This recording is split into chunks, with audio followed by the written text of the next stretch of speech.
Assalamualaikum warahmatullahi wabarakatuh and very good morning to all of you. Thank you for inviting me to speak with. I'm Siti Zulaika Abdullah, a Bachelor of Business Administration with Honours Student from OUM Kuantan, and I would like to speak about the effect of COVID-19 pandemic on the hospitality business as well as possible solution to help the industry grow. Let's see.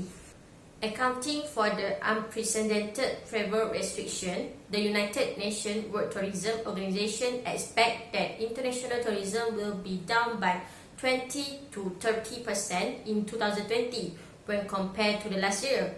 To put this into context, they also drew a comparison from the SARS outbreak in 2009, which led to a decline of just 0.4%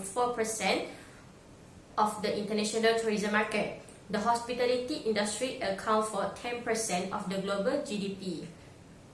Disruption to production, initially in Asia, have now spread to supply chain across the world. All business regulators of size are facing serious challenges, especially those in the aviation, tourism, and hospitality industry, with a real threat of significant decline in revenue, insolvencies, and jobless in specific sectors. Sustaining business operation will be particularly difficult for small and medium enterprise. Malaysia Hotel Association Chief Executive Officer Yap Lik Seng expect more than 100 hotels to be closed. Yap Lik Seng said, based on previous statistics, the industry had lost at least 6.5 billion last year. For every 2 weeks MCO is implemented, the industry is estimated to lose revenue of 300 million. The impact on the hotel industry since the beginning of 2020 has almost crippled the industry, not only losing revenue but also human capital and tourism capacity. Although the industry is expected to recover in 2 to 4 years, the Malaysian tourism industry will most likely need more time to recovery. The World Travel and Tourism Council has recently warned the COVID-19 pandemic could lead to a cut 50 million jobs worldwide in the travel and tourism industry. As per an Oxford economic study, Asia is expected to be the worst affected, and data suggests the industry could take many months to recover. Following travel bans, border closure, and quarantine measures, many workers could not move to their place of work and carry out their job, which has effect on income, particularly for informal and casual employment workers. Given the current environment of uncertainty and fear, enterprises are likely to delay investment and purchase of goods and the hiring of workers. As per data, the impact on the India hospitality industry could render a majority of people in hospitality in India jobless. As a result of this pandemic, the India tourism industry is looking at pan-India bankruptcies, closure of business, and mass unemployment. Overall, it may be that the nature of hotels and restaurants will change to learners and more efficient operation, where a balance between smart and skilled labor is sought after. Due to fear, a large part of labor force is seeing a domestic mass immigration, which means a majority of the frontline staff at hotel will have moved back to their native area. Temporary workforce will be the first to shrink, after which the impact will be felt by permanent employees, as hospitality companies may be hard-pressed to cut costs. This may lead to a large number of people changing their industry to go where the cash flow is quicker. Crisis has been a call to action to government at all levels to respond in a coordinated way, and has highlighted the importance of integrated tourism policy approach to support recovery. Delivering well-targeted and accessible support as quickly and efficient as possible to vulnerable tourism business workers and tourism has and continue to be crucial. Government at all levels and the private sector need to be better prepared and have the capacity to reach and adapt quickly. This requires more robust risk assessment and crisis response mechanism and closer coordination at local, national, and international level. Strengthen multilateral cooperation and robust support is essential to reactive tourism.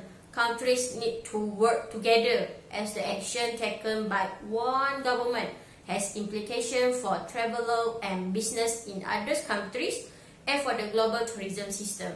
Countries need to deliver collaborative system across borders to safely resume travel, restore traveler and business confidence, stimulate demand, and accelerate tourism recovery. More efficient international coordination systems are also need to respond to future shocks. Sector-specific support are needed to address the particular needs of tourism workers, business and destination, and support wide economic recovery. Tourism has benefited significantly from general economic stimulus measures. However, it is one of the most heavily impacted sectors and will have an impact on wider macroeconomic recovery in many countries. Those parts of the tourism ecosystem that are not yet open for business and where demand is likely to be depressed or constrained for some time will require particular attention, as will destinations and small business that have been most severely hit and also most vulnerable. Continued government support should already start to build toward more sustainable and resilient tourism economy. Destination and tourism business need help to be ready and provide tourism service to meet demand when the recovery comes. It will be important to work with tourism business so they are sustainable beyond the end of the support and already starting to address the long-term implications of the crisis.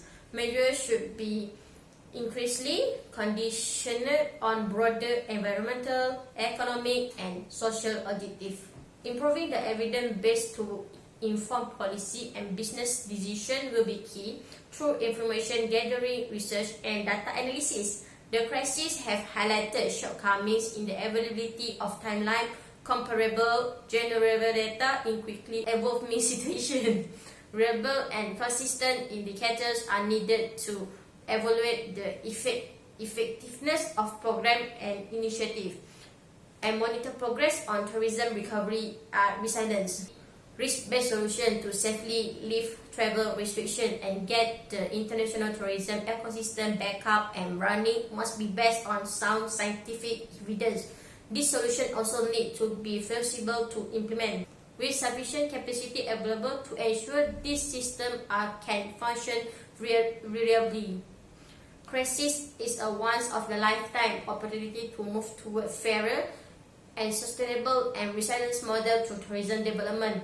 The pandemic has once again exposed structural shortcomings in the tourism system and the vulnerability to external shock. There is one urgent need to be diversified and strengthen the resilience of the tourism economy to better prepare for future shock, to address long-standing structural weakness and encourage the digital low-carbon transformation that will be essential to shifting to stronger, fair, and more sustainable model of tourism development.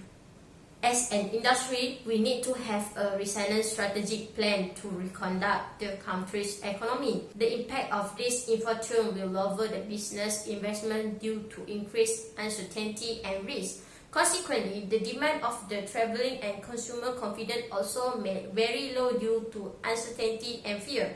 This will ultimately lead to reduce the spending of people as lowering the disposable income with limited economic activities and homeborn life to reduce the probability in infection. Moreover, the face-to-face contact may generate the lower confidence for both service provider and consumer in the related service and supply in tourism, transportation, and retail spending.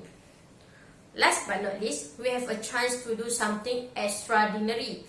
As we hit out of this pandemic, we can change the world, create a world with love, a world where we are kind to each other, a world where we are kind no matter what class, race, sexual orientation, what region or lack of, or what job we have.